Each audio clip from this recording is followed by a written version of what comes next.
Sejam bem-vindos ao canal Mistérios do Universo.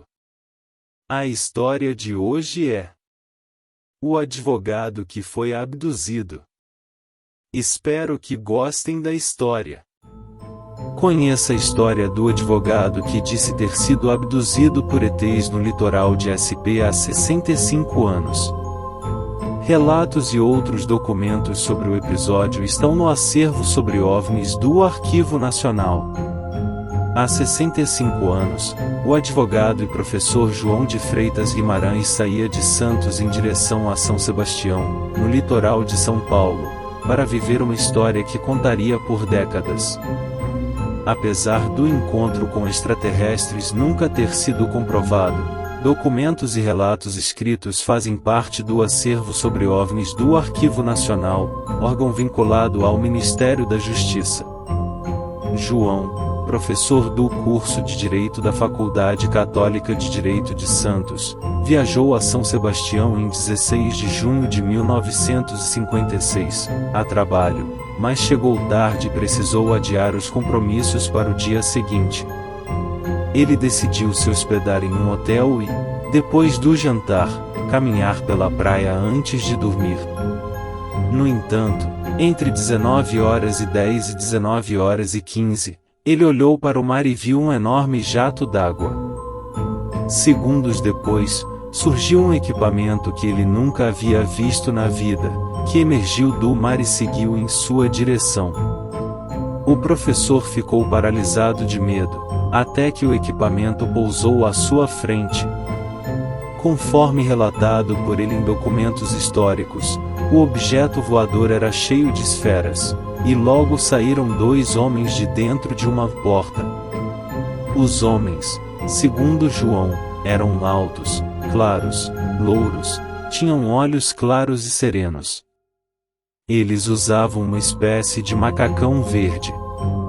De início, o professor ficou assustado com a situação, mas como os estranhos pareciam muito humanos e perfeitos, ele tomou coragem e perguntou a eles se precisavam de alguma ajuda. Sem resposta, ele repetiu em francês, inglês e italiano, mas foi ignorado novamente. Apesar do silêncio, o professor relatou que parecia que os estranhos o convidavam para entrar no equipamento. Notando a insistência, João decidiu entrar. Dentro do disco voador, o professor contou que sentiu um mal-estar após a porta ser fechada às suas costas. Ele perguntou aos seres se estava chovendo, mas lhe foi respondido, telepaticamente, que não. Os tripulantes teriam explicado a ele como o equipamento funcionava, dando detalhes sobre gravidade, rotação e direção do equipamento voador. Em dado momento, o professor sentiu o veículo sacudir fortemente, e notando o receio do convidado, as criaturas lhe explicaram que a nave havia acabado de deixar a atmosfera da Terra. Ao longo da viagem, João perguntou várias vezes de onde aquelas criaturas eram, mas nunca foi respondido. Ao voltarem para o solo, o professor percebeu que seu relógio esteve parado durante toda a viagem, mas ele calculou que esteve entre 30 e 40 minutos dentro do equipamento voador. Ainda dentro do disco voador, João chegou a combinar um novo encontro com as criaturas, mas, com a imensa repercussão do caso, ele não compareceu. Curiosos e ufólogos chegaram a organizar caravanas para assistir ao encontro na data e horário marcados. João faleceu aos 87 anos em Santos, onde viveu com sua família por boa parte da vida.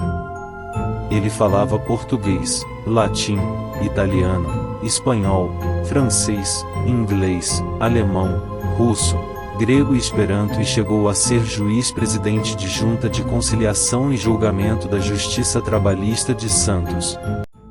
Relato histórico.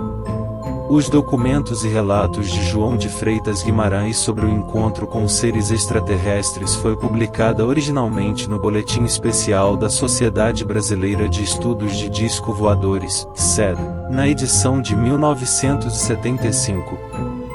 A história foi resgatada recentemente pelo jornalista e historiador Sérgio Williams, presidente do Instituto Histórico e Geográfico de Santos e autor do blog Memória Santista.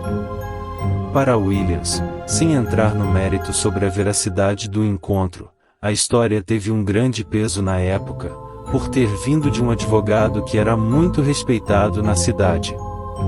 Homem culto, de grande credibilidade, chocou a sociedade santista na época por narrar a sua suposta experiência de contato com seres extraterrestres, não pela história em si, mas justamente por conta da fonte, opinou.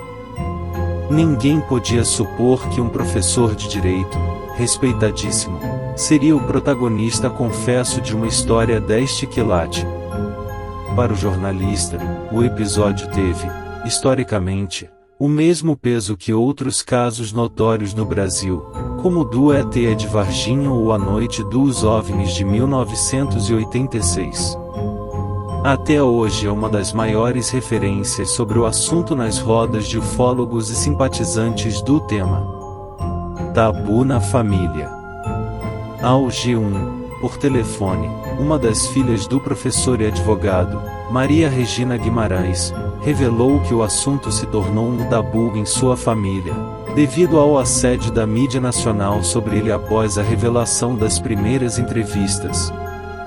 Minha mãe não gostava, se aborreceu muito na época, conta. Foi um inferno. Em vez de ter um olhar até incrédulo, mas respeitoso, foi uma barbaridade, relembra a filha do advogado. Esse assunto para nós ficou marcado como muito desagradável. A família passou anos para poder se recuperar dessa história.